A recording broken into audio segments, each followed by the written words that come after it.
Hello, I just finished my reaction to this video and I wanted to do a pre-intro before my main intro. I initially framed my commentary on what are some of the arguments that people make as to why these attempts at socialism fail, but that's not really the topic of this video. This video just discusses some of the bad things that these attempts at socialism did. Essentially, that's an oversimplification, but you get the picture. I figure it out about halfway through the video, and I don't think it affects my commentary too much, but I just wanted to say that. Anyway, here's the real intro. Somewhat new Hakeem video, Former Socialism's Faults. Hakeem is a communist content creator, if you're unaware, and I just realized I unintentionally wore a lot of red for this recording, so I'm guessing this will be about why and how the various attempts at socialism have, for the most part, for all intents and purposes, failed. This is something I've covered a little bit in the past. I want to say in a previous Hakeem video, but that was a little while ago, and I'm guessing this will cover some other topics, so I was curious to take a look. If you were to ask me,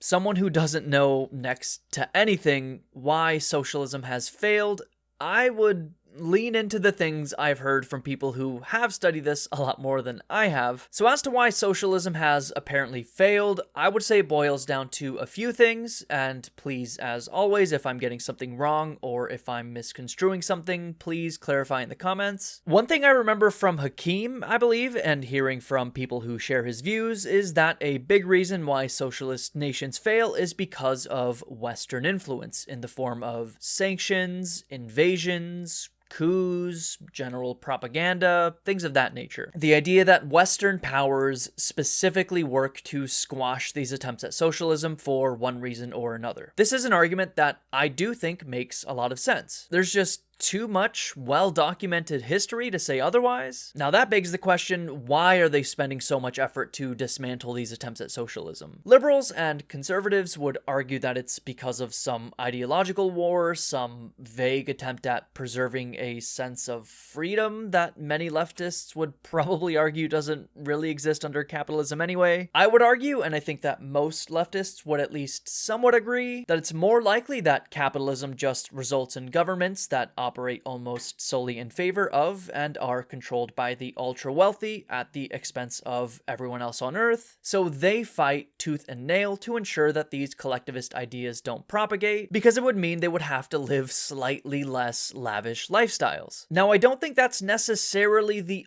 only reason why attempts at socialism don't quite work out. I think other reasons that many on the left would point to, and again, feel free to clarify or correct me in the comments, would be things like, reactionary sentiment, or I think they would say counter-revolutionary forces not being sufficiently squashed, or Western propaganda, or perhaps labeling some of these as not true attempts at socialism or communism, or even arguing that labeling these attempts as failures when you take into account all of the potential considerations is just a Western biased outlook, period. I think that there's a lot in these arguments and other arguments that make total sense. And then there are some things that probably don't apply as much as leftists want. I also think there are probably things that some leftists might handwave or ignore, including Hakeem, as I've previously called out, I want to say. This is the part of the video where I'm sure that many people are going to click off and call me a lib. That's fine. Correct the record in the comments before you go. But I think that these are fair arguments to make. A big one for me is the role of central planning. I think it absolutely has its benefits, and I believe there are a lot of things that central planning can be very good for. And I'm for nationalizing a lot of what we currently in the West use markets for. However, as I've made clear a number of times, I think that markets do have their place for certain commodities as a means of resource distribution. I think markets can be a powerful and useful tool to allocate certain goods, services, and resources efficiently. I don't think that markets themselves will always inevitably lead to exploitation, either in your workplace or in the more global sense. I think that's capitalism. But as we've learned recently, there are brands of socialism called market socialism that I'm very much interested in. I think it makes a lot of sense to me. If not as a perfect end goal, I don't know if I could really articulate what that might might be, but as a very solid next step beyond capitalism. You can watch my recent videos on that if you want. I think a lot of these attempts at socialism kind of throw the baby out with the bathwater by focusing so much on central planning. Maybe with modern supercomputers and stuff, you could do it, but I really think markets have their usefulness. And I guess that leads me to my next point, the difficulties in transitioning. This is also why, much to the chagrin of many of my viewers, I lean in favor of reform rather than outright revolution when it comes to dismantling capitalism and moving toward a better system. I talked about this recently as well, you can check that out if you want. I think transitioning to a new system as starkly different as, socialism is to capitalism presents a lot of challenges, and when you couple it with things like Western influence, clearly to some extent designed to destroy your fledgling little socialism, it can make growing your country very difficult. Another thing that a lot of people, especially liberals and conservatives, would say causes the downfall of these nations is the prevalence of authoritarianism. Now, before you write or paste your essay about how the West is just as authoritarian, or that these attempts weren't or aren't actually authoritarian when you actually think about it, delete that comment. Because my view is that while I do have many issues with this brand of leftist authoritarianism, and there are certain aspects of these arguments regarding these approaches that I do empathize with, good or bad, I don't think it's why these nations fail, or whatever. Plenty of authoritarian regimes have done very well, economically speaking. Maybe not in regard to human rights, historically, over human history. I generally support being more loose on personal freedoms, freedom of speech, freedom of expression, freedom of assembly, etc. I'm not a free speech absolutist. I don't believe anyone actually is. But compared to what we do see in a lot of these socialisms, I would want more personal freedoms. But again, I don't really think that's a huge factor in regard to their apparent failings. I would also prefer it if things were vastly more democratic than they appear to be. That's a big part of what actually interests me about these socialist and collectivist concepts. It's how they actually expand the powers of democracy. But many of these attempts at socialism weren't and/or aren't very democratic. I think if these were more democratic, they probably would work better. But again, while I don't really like that aspect, I don't think it's a particularly big contributing factor for them not being able to run a country. So that's a lot of words to say that I don't think it's any singular thing that causes these attempts at socialism to fail. I don't think it's because, collectivizing profit or whatever will always lead to economic collapse. But that's neither here nor there. It's probably a lot of things that add up. I mean, what if there was absolutely zero negative Western influence? No coups, no harsh sanctions, nothing like that. Would half the world be brimming with powerful, influential, hopefully highly democratic socialisms? What if there wasn't such an emphasis on central planning, let's say? What if this? What if that? We could debate all day, and I guess that's what this video is going to be about. So let's finally take a look. Former socialism's faults. In this video, I'll be discussing some of the issues and errors of previous attempts at building socialism. We also have a dedicated episode on our podcast DD program to just this, so check that out too. I'm pretty sure Hakeem made a video about this recently that I reacted to, but we'll see. This will span many different nations and time periods in order to cover as many interesting points as possible, as briefly as possible. Of course, I'll be providing a little context to faults when I can, as they didn't occur in a vacuum, and almost all of them happened as a direct reaction to impending threats or serious difficulties that were near impossible to overcome at the time. This is by no means an exhaustive list. These are just quick examples of faults that can be learned from. Likewise, this is not an attempt at excusing genuine faults that should be rightfully condemned, critiqued, studied, and learned from. Okay. That is one thing that a lot of people accuse tankies of. I've probably said similar things in the past, and as always, it's probably a mix of some people being too critical of the way, tankies see the world, and maybe some of y'all do excuse some of the bad things a little too freely. I don't know. I'm not necessarily trying to use tanky as a pejorative. Let's get started. Competition in relevant spheres with the West. This is one of the earliest faults in my mind. This point applies more to the USSR than smaller socialist countries, but nonetheless is still a mistake. The USSR started from a position similar to that of Brazil or the Arab region. For it to get from a semi-feudal backwater to a spacefaring superpower in a few decades is incredibly impressive and a testament to the potential of planned economies. Sure. True. Nonetheless, the USSR was more or less forced into framing itself as the alternative to specifically American capitalism. That's an important point, by the way, not Bangladeshi, Kenyan, or Argentinian capitalism, but American capitalism. This framing itself as the competing equal of the US was a grave mistake since it immediately made the USSR seem outclassed in some regards, which is to be expected since the two nations started from incredibly different circumstances. A video to recommend on the issues with this point is this one, which you should check out.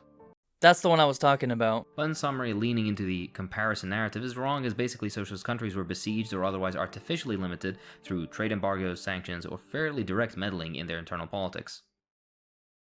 Yeah, that's kind of what we were talking about earlier, right? Military overspending. A secondary fault, mostly of the USSR as well, defending your borders is one thing, attempting to stay in parity with the US is another. It's completely understandable, based on Soviet historical experience, why they always maintained such a... Wait, why did my man Pete show up? A large and sophisticated military. The US Star Wars program, the electronic and computer embargo imposed on the socialist bloc, the formation of NATO, the list goes on and on. But in the end, this course of action did eat into the Soviet Union's ability to further improve the lives of its people, and also for scientific discovery. Many of...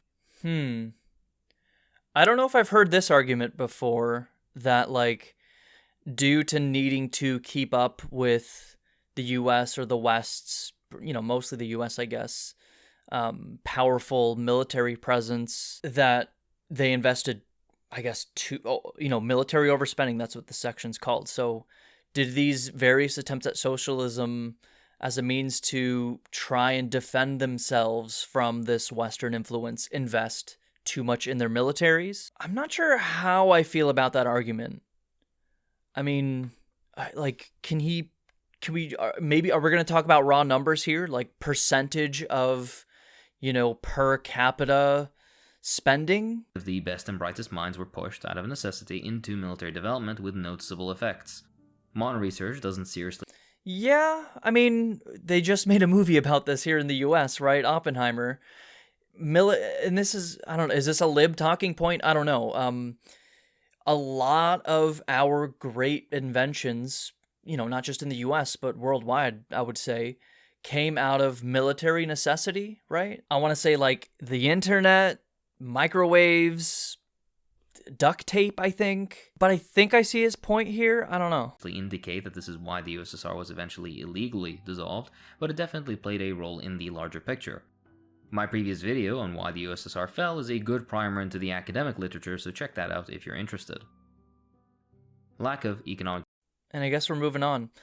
Yeah, I don't know. I mean, he touched on it for what, less than a minute, and so he's trying to touch on a lot of things, with all due respect to him, I guess. Maybe this is something he would encourage people to do further research on. He referenced another video, but I didn't find that terribly convincing as a reason why these attempts at socialism fail or have failed. I guess needing to keep up with the US and or the West militarily doesn't help. And again, maybe he's trying to say it wasn't one thing. It was many different things that caused these, attempts at socialism to fail. But I don't know. I don't super love that argument so far. Diversity, particularly in smaller socialist nations. Many smaller socialist countries, sometimes under the advice of the USSR or on their own accord, maintained an economy with a very narrow level of diversity. Cuba was such an example, with a focus on agricultural produce, mainly sugar. Of course, this wasn't all-encompassing, but the idea was that since the socialist bloc was almost entirely allied, who cares if you didn't have, for example, oil refining capabilities on your small island? You can just get that from your ally the USSR. Sophisticated meat canning industry in Uzbekistan, unnecessary Tajikistan has that covered. Things along those lines is my meaning. Only recently, within the past, 30 years, has, for example, Cuba begun more heavily diversifying in light of the special period. This also somewhat applied to certain smaller Soviet republics, like the aforementioned Uzbekistan with cotton, for example. This is not a rule, however, and certain countries, for example Bulgaria, the GDR, not to mention the USSR as a whole, had incredibly diverse and well-developed economies. This kind of leads into the issue of Big Brother socialist countries encouraging what they consider good strategy on other nations. Essentially, the development of self-sufficient industry and high-diversity economies coupled with narrow areas of specialization would allow for, what I personally believe to be, more fraternal and equal cooperation between socialist nations, in which every single one can nonetheless stand on their own for all basic needs. This existed in one sense in the former socialist countries, but not nearly to a sufficient extent. Likewise, this is easier said than done. Paul Cockshot's How the World Works towards the end has some interesting writing on this. Okay, that one was pretty interesting. The broad economic and philosophical aspects of socialism, I don't think are the reasons why these nations quote unquote fail. Not enough light industry. An issue that arose right from the start of the USSR was the divide between heavy and light industry. Heavy industry lends very well to the immediate needs of the nation as a whole, allowing for the production of heavy machinery, steel and iron, resources for infrastructure development, building materials, and of course, military technology. This is what's required to, for example, develop housing, roads, hospitals, a strong military, and almost everything else required on a national level. Light industry, on the other hand, is what's necessary for our needs as individuals, mostly. Wood products, simple home appliances, textiles, all sorts of food products, cleaning products, things for personal hygiene, amongst many other things. And I talked about this in my video talking about market socialism. I think markets are a pretty good way of determining how much of these things people want, how much of these things our economy should produce. I'm reminded of an old Soviet professor that said to her students, "You complain that we produce Sputniks and not lingerie." Now, this sentiment is misplaced, though, as the USSR did in fact produce lingerie. Though, this in essence is the divide. Although all of us can explicitly admit that the conquering of space and the development of national infrastructure is what's best, we can't ignore the fact that for many, happiness is in the small things. Yeah, and Hassan talks about this all the time as a potential major reason why these attempts at socialism fail, and why, these capitalist nations, despite being how genuinely awful they are, the people who benefit from these horrific exploitative elements of capitalism get a lot of toys. And that's kind of how Hassan puts it. They get a lot of treats, I think is literally what Hassan says. So he's put it that if these attempts at socialism, strategically speaking, I don't know how you want to put it, gave their people more treats, more people would be interested in sustaining or propagating those economies. And that is an argument that I do agree with, I think, to an extent. And again, to kind of bring it back, I think that markets can be a good way of knowing how many treats people want or need, using a need in very soft terms here. But I think this is a genuinely good, this light industry topic here, a genuinely good argument as to why a lot of these attempts at socialism face some of the issues they face. I don't think that's, again, the only answer. These nations face a lot of problems, whether it's this, whether it is the coups, lots of stuff that's happened. It really isn't just one thing. And again, I don't know if I need to qualify it in this way, but don't take me criticizing these nations or offering these criticisms as a way to justify the West or capitalism in general. I do think capitalism, what's happening under capitalism, is a million times worse than what would happen under a true socialist, collectivist society. I do believe that. The way capitalism incentivizes greed and exploitation is 100% a reality of that economic system, and it's not really a reality in theory of these collectivist systems. I'm kind of going off on a tangent, but anyway, I think this is a very solid argument here. Beauty creams, toasters, and variety in textiles have a much larger impact on the satisfaction of a population than what was that? Did I see something? Mario? What the fuck? Mario, get back here. There he is. Is that the Mario from the cartoon? Variety in textiles have a much larger impact on the satisfaction of a population than the fact that we built a new dam or that we have taken images of the far side of our galaxy. Yeah. In hindsight, the Soviet strategy of focusing on heavy industry was right, as, for example, Bukharin's emphasis on light industry would have resulted in a Soviet Union with a much weaker capacity to firstly absorb the German invasion, and secondly to carry the war to victory. Interesting statement. that feels like something that really needs to be unpacked. I would not take, and I don't take what he just said there at full face value, but he's bringing up interesting points. Had the Soviet leadership not emphasized heavy industry, you and I may be speaking German right now. Yeah, I mean, it's an interesting point. He's definitely bringing up an interesting point. Also dead, because we're lefty Asiatics. Despite that fact, that very emphasis on heavy industry and a relatively smaller emphasis on light industry resulted in some level of discontent among certain sectors of the Soviet population. In fact, many people who had a problem with Soviet society complained of primarily one thing: lack of variety or quality in consumer goods. Humans are strange creatures. This, of course, was the strategy of the USSR and hence was imported without much thought to many socialist nations, resulting in similar shortages or inadequacies of consumer goods and a surplus of heavy industry in some countries like Romania or Poland.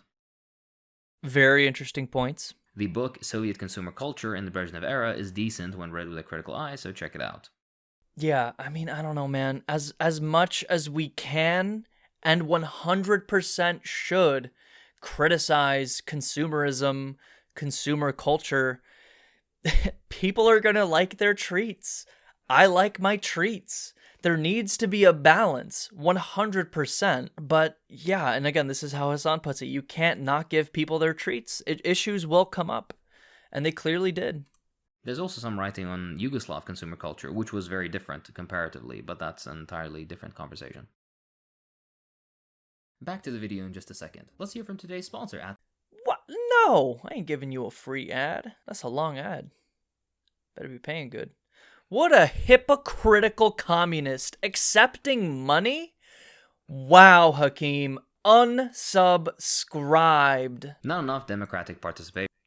Za narodnoye счастье. My family's Georgian, and so we speak Georgian and Russian. I'm fluent in neither. I don't speak any Georgian, but I speak a little bit of Russian. My parents took me to Russian lessons when I was a kid. So I can at least read Cyrillic to an extent. My understanding is not very good. Again, I'm barely conversational in Russian, I would say. English is my first language. But this would mean, like, for the happiness of the people, something like that. Anyway, not enough democratic participation. This is a very interesting talking point, something that we did talk about in the intro. And like I said, I don't know if I personally believe this is necessarily why these attempts at socialism fail. You know, maybe there's a level of public discontent that I'm not really aware of, like people wanting their freedom of speech, freedom of expression, and then, you know, there being some level of discontent because of that. I don't know if that's what happened in these nations. I'm honestly, as you could probably tell if you've been watching this far, not the most informed. That's what I'm trying to do here now. But while I am very much 100% more in favor of more democracy, I don't know if I buy that it's necessarily a big reason why these, you know, attempts fail. But let's see.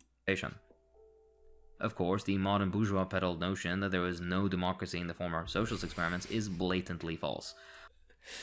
That's kind of what I said in the intro, that a lot of, you know, people of Hakeem's brand of leftism, tankies, some people call them, they would argue that the idea, the very notion that these attempts at socialism were not democratic is, as he's putting it, liberal propaganda. I don't know if I believe that. From my perspective, it actually looks like they weren't particularly democratic. Many of them that still exist today don't seem to be particularly democratic, and I don't think that's a good thing. Now, with that said, again, don't take that as me saying what we have in the West or whatever is a perfect democracy either. It's clearly not. I've pointed this out many times, at least here in the US.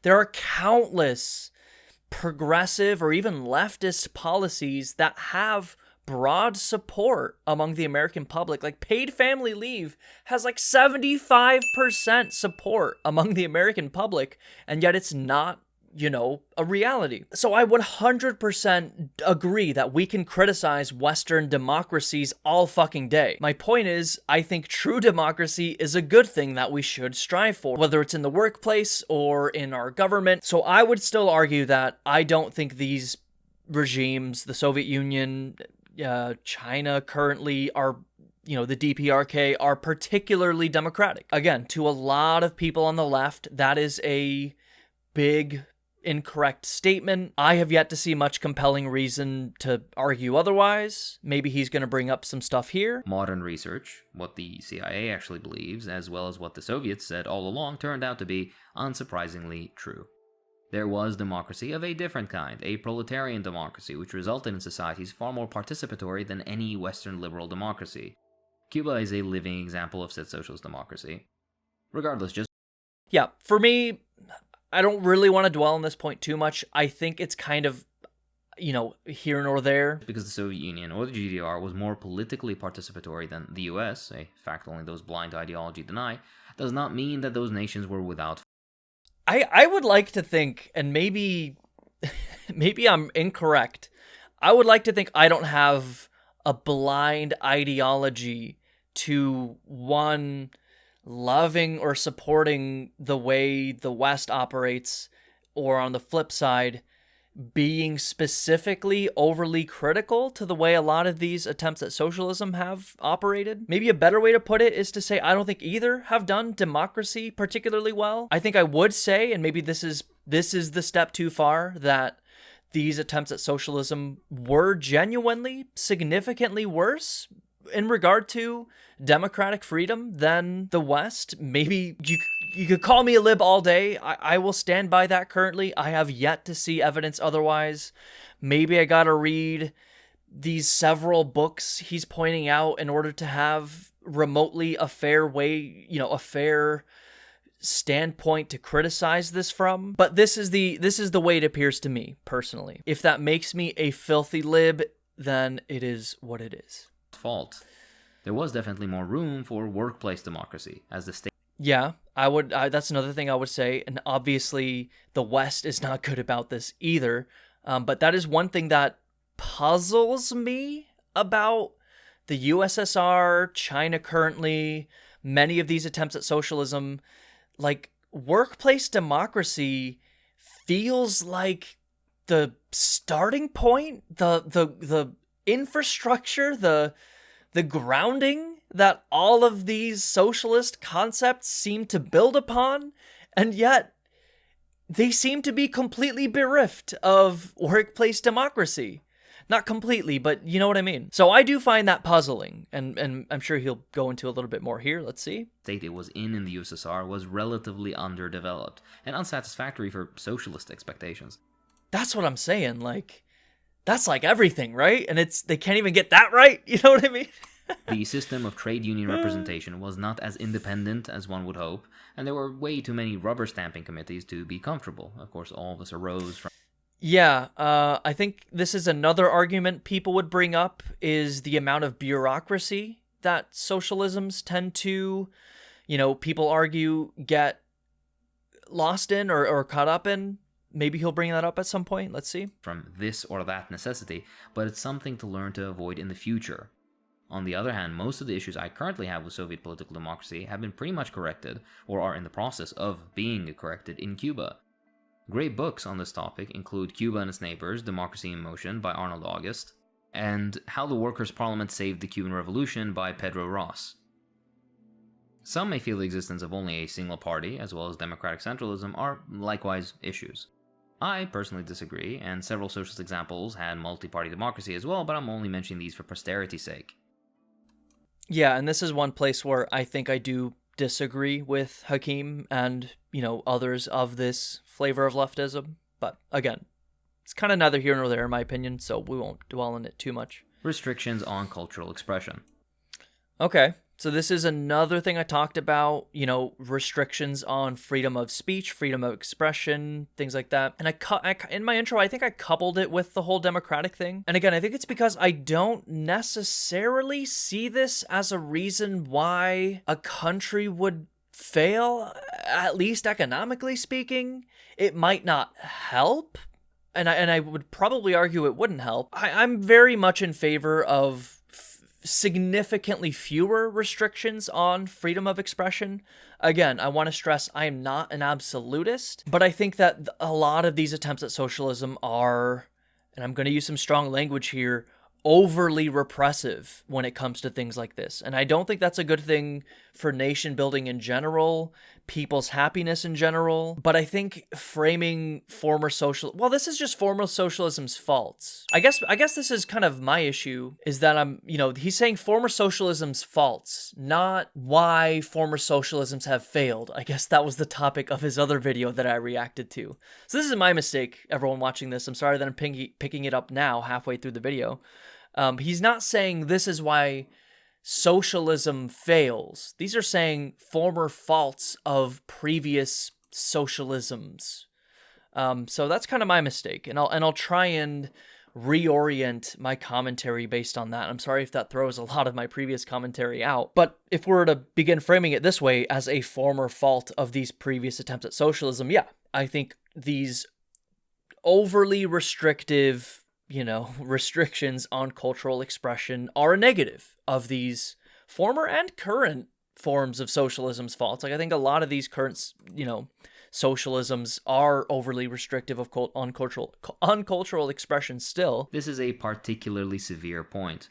Considering the USSR, there was a strong drive at first for local cultural expression, the development of local languages, the maintenance of local traditions, and religions, amongst other things. That's interesting. Around the mid-30s, though, a subtle change occurred, with local language scripts being changed to Cyrillic, for example. Not that big of a deal, but still not ideal. The biggest change occurred during the Brezhnev era and onwards. Passive Russification took place in that there was never any active repression of a particular ethnicity outside of World War II-era deportations, which likewise were mistaken. But in order to climb higher in life, as well as through the dissemination of Russian culture throughout the republics, many mastered Russian instead of their native tongues, adopted... Yeah, and like I said, my family's from Georgia, and there is a Georgian language that has absolutely no connection to Cyrillic languages like Russian, but everyone in Georgia speaks both Georgian and Russian. Russian traditions, started naming their children Russian names, and for all intents and purposes became... If you don't know, for whatever reason, Georgia was the country of Georgia. If you really don't know, there is a country named Georgia. It was one of these socialist republics under the USSR. Russian. This, combined with the moving of Russian technical experts into the smaller republics, spread some level of discontent and directly contributed to the reactionary petty nationalisms of non-Russian ethnicities towards the end of the USSR. This reached its tip when, in Kazakhstan, Kazakhs not only became a minority in their own republic, but the Central Committee of the Kazakh branch of the Communist Party had not a single Kazakh on it. I don't think I need to explain how grave of a mistake this was. In my personal opinion, this was one of the worst, most easily avoided mistakes of the USSR. In another vein, Albania also had incredibly strange and unnecessarily repressive limits on cultural expression. An example of this would be the name list, an official list of first names you can name your child, which were supposedly neutral, purely Albanian names. Yeah, this is one of those, when the libs and the conservatives are like, we gotta preserve our freedom, brother.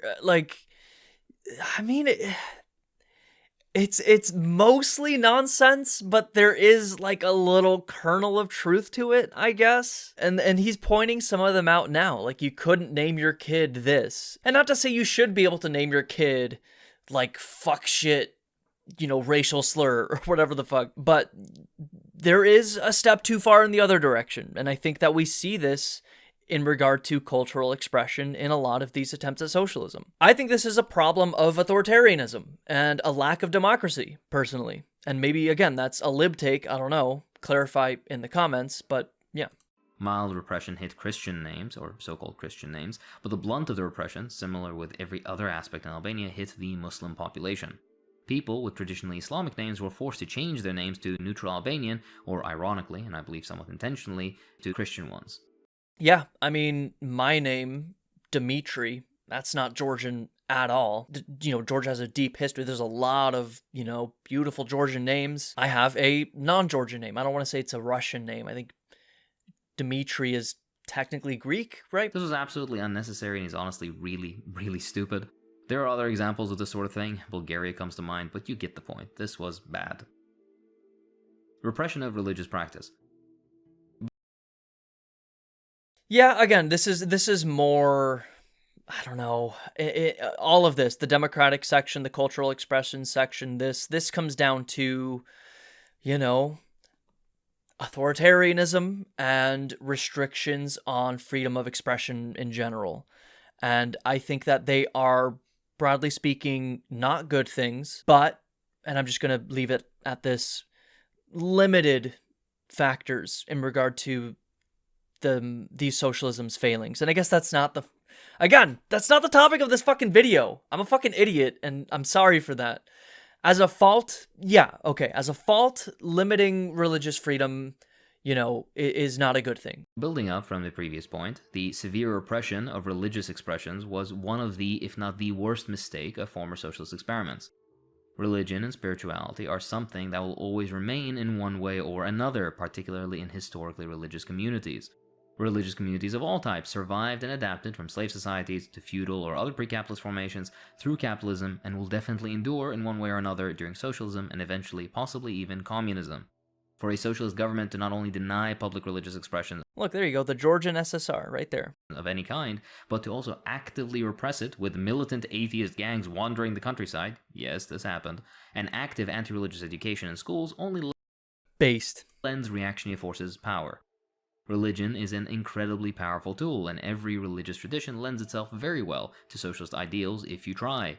If one were intelligent, they'd rather utilize religion as a driving force for participation in socialist society and wield it as a weapon against other sorts of reaction. If you don't do that, what ends up happening is that this tool will fall into the hands of reactionary forces who are highly motivated, usually well armed and supported by foreign powers, to undermine the power of the socialist state. The way he's framing it as a strategy, I guess I don't necessarily disagree in the short to medium term, but long term, I think religion is something humanity needs to drop. That and also the massive discontent amongst religious populations. An often ignored aspect for local discontent in the, for example, Central Asian republics was this very issue, and directly aided those espousing petty nationalisms with calls for us being able to practice our own religion in our own country, finally. I've heard too many stories from people I know having to secretly baptize their children, or people having to hide religious texts in false walls and secret pits in fear of authorities. My own father, who studied many years in the USSR on a trip to Azerbaijan, had people follow him to his hotel room begging him to teach them how to recite the Quran properly.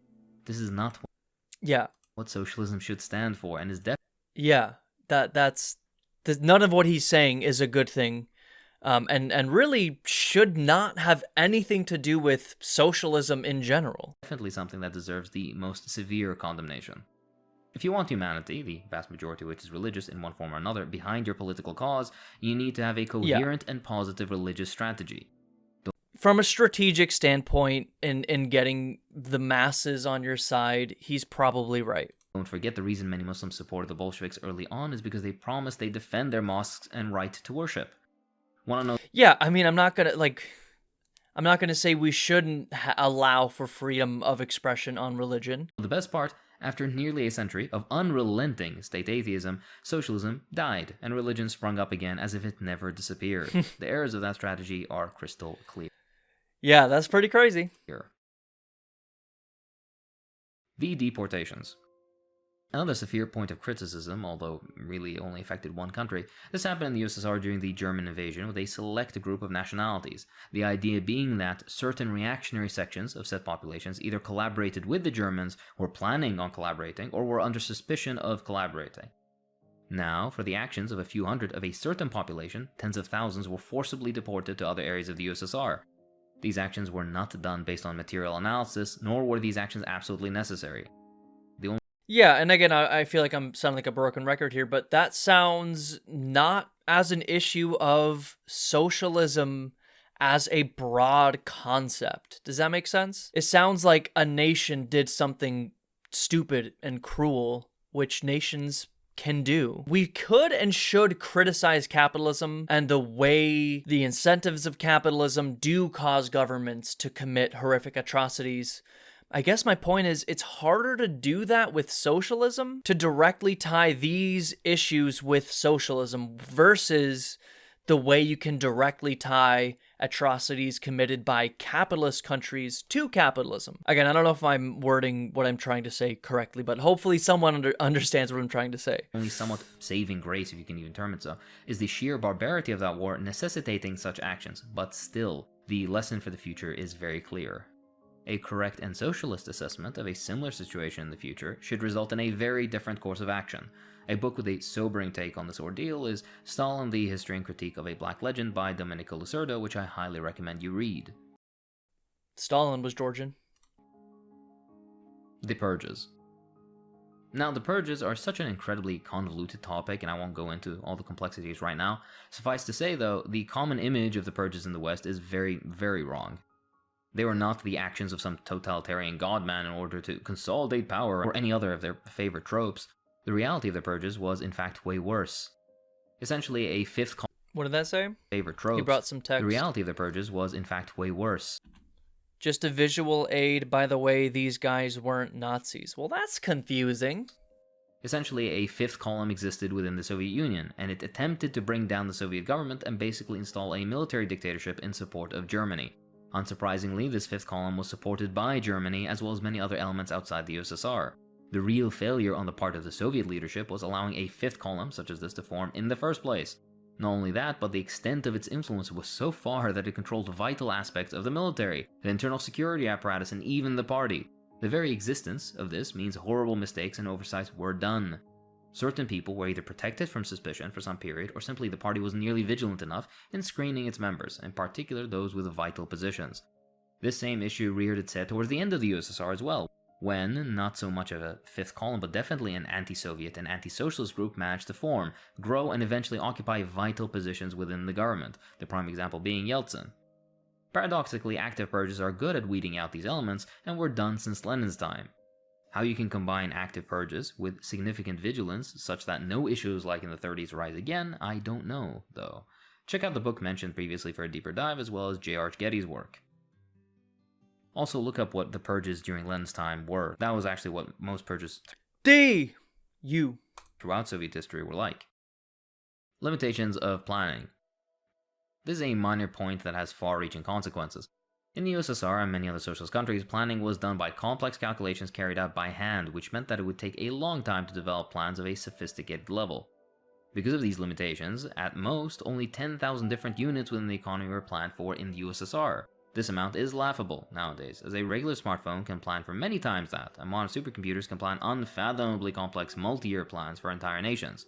The issue is that, even with the development of computers, the Soviet Union stuck to small-scale planning and later on broke up the central planning committees into many regional planning committees with non-binding plans, essentially becoming directives that technically didn't have to be followed.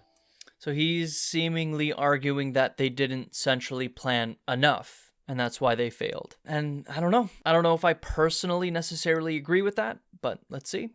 This happened even though revolutionary new methods for planning with the limitations of the time had taken place, for example with Project Cybersyn and We've talked about that before. Allende's Chile. In fact, Chile's Cybersyn project was only a small-scale imagining of Glushkov's OGAS system. This system was to essentially be an internet system that spanned the entire territory of the Soviet Union and would have radically eased as well as developed the planning capacity of the USSR. Not only this, but it would have most likely developed into a civilian internet network for the spread of information, much like the modern internet. However, we are talking about the 1960s here.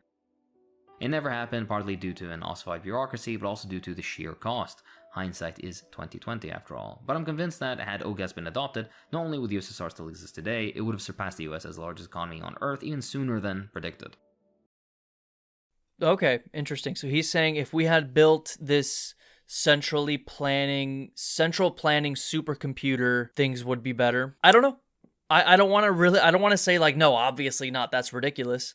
Yeah, maybe a supercomputer could do it. I said before that I am open to that, especially today. And he's putting it like supercomputers today are incredible machines. And, capitalist forces would have an incentive to try and stifle this sort of thing from happening. Because if you could centrally plan your economy, that means no markets. And this is something I talked about previously. I don't know how you can have markets without capitalism, but I don't know if you can have capitalism without markets. So if you do eliminate markets entirely, you're effectively eliminating capitalism entirely. So again, I'm open to this. I do think markets, like I said, I do think markets have their place, and I do think they're generally speaking useful tools as a means of redistributing goods or knowing how much of a commodity to produce without needing to create a supercomputer. I think markets can be efficient enough on their own. And again, without the capitalism, but I'm open if we can do this with a perfect supercomputer, central planning supercomputer, I'm 100% open to that. Based on 1980s numbers, the USSR was going to be the #1 economic power by the early 21st century.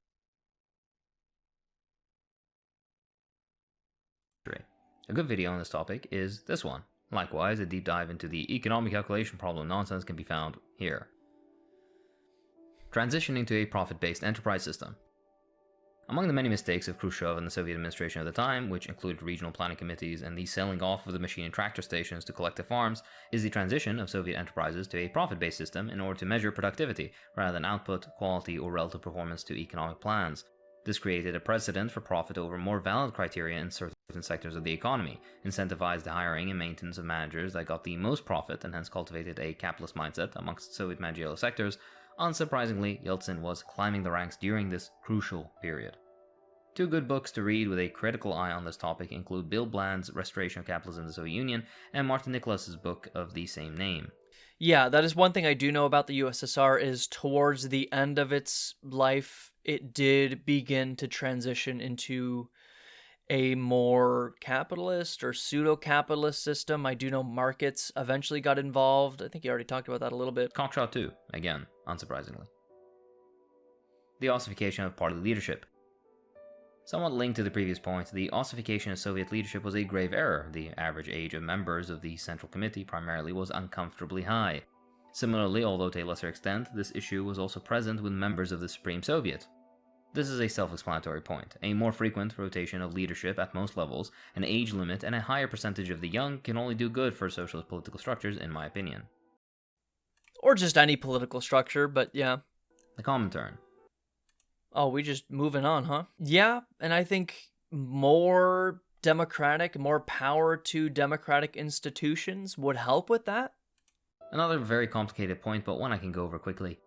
The idea of coordinating party work and strategy across nations is an incredibly attractive one, but it suffers from several flaws. One dominant socialist nation might, well, dominate the strategy. An example of the USSR, for example, and will unsurprisingly result in some bad decisions. An example of said decision is the strange coordination of the Chinese Revolution. Such issues, as well as the post-war period in general, caused the Comintern to be abolished. Ideally, for the future, a more, let's say, horizontal form of organization can be built up, where a panel of socialist nations and parties switch out leadership and organization. This has many flaws as well, but is just an idea I'm throwing out there. Interesting. Over-bureaucratization. Yeah, we talked about that earlier, right? Surprisingly, a massive nation such as the USSR needed some level of bureaucracy. This is something all transitionary and socialist nations require for effective organization. But at the end of the day, when there are too many bureaucrats, inefficiencies occur and a hardened crust of them will make dynamic change more difficult. In line with Lenin's awkwardly titled Better Fewer But Better, the solutions are, well, essentially better fewer but better. Many of the former issues that existed can be fixed with modern computing, but nonetheless this is something we need to consider. The Sovietization of socialist experience. Again, some of these are going pretty quick. Yeah, I don't know. Basically what it sounds like. Almost all the issues mentioned resulted from the USSR poking in the dark for solutions as they were the first to try. Many countries followed in their footsteps even when the decisions were wrong for said countries or wrong in general. A critical re-evaluation of all things the USSR did should be done before any course of action is drawn up. There are many other criticisms to be made, but this video is getting long enough. If I didn't mention something you want to hear, either this video has dragged on long enough, or because it isn't really something to criticize. Maybe, possibly, I missed it, who knows. There are a few books I can recommend, of course, the first and foremost being Parentes, Black Shirts and Reds, which you have to read. It discusses many other issues I haven't even touched. For more detailed analysis on which flaws contributed to the illegal dissolution of the USSR, take a look at the book Socialism Betrayed. He keeps saying the illegal dissolution of this USSR, like, illegal where?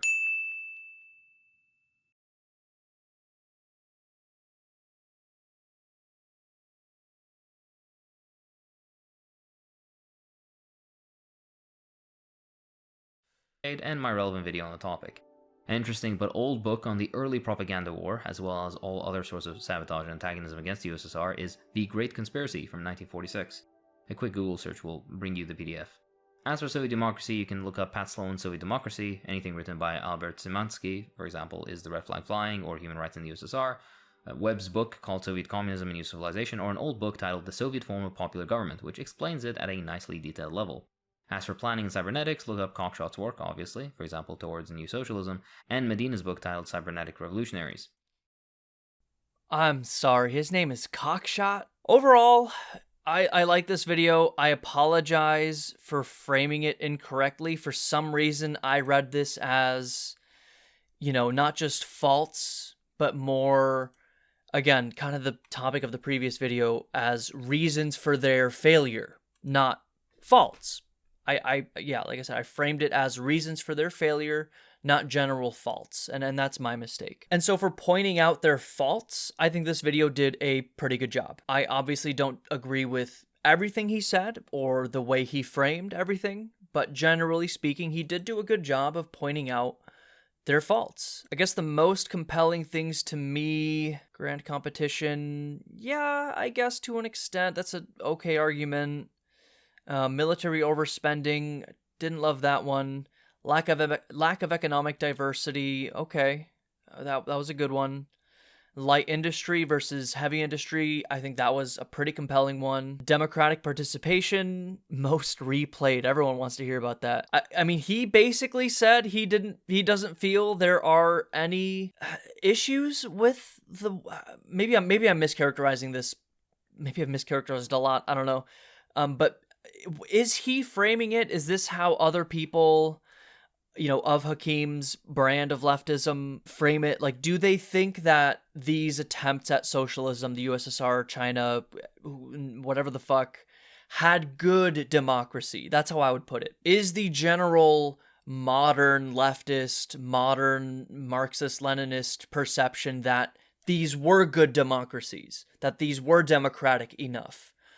That's not a view I share, personally. Maybe that's the lib in me coming out. I don't know. And again, that's not to say I think the West has particularly good democracies. So while I agree with their criticisms of current Western democracies, I think that they should be more willing to extend those criticisms to these attempts at socialism. I kind of hear it two ways. Like some are saying... Some are like trying to justify the lack of democracy as a means to, cut red tape, squash reactionary sentiment, however you want to put it. And then others will say, maybe sometimes even the same people will say, but it was actually democratic. Again, I'm just saying perception the way I've seen it. I don't think they were particularly democratic. I think they could and should have been more democratic. I think the West could and should be more democratic. But anyway, cultural expression, yeah, that's a big one for me. That, I think, is a big fault of these attempts at socialism. That, again, I don't tie necessarily to socialism in general. Collectivist economic concepts don't necessarily have anything to do with cultural repression, broadly speaking. A lot of capitalist countries do a lot of cultural expression. That's more of a shitty government organization versus a shitty economic organization, I think is how I would put it. Not allowing freedom of religion, that's a fault. Deportations, purges, yeah, a lot of these things were not good. The central planning thing, again, this is another place I sort of disagreed to an extent. If we could build a perfect central planning supercomputer, I'm there for it. I don't know how feasible that is. I do think markets are a much simpler and very efficient way to do what we want to do that can be achieved without exploitation.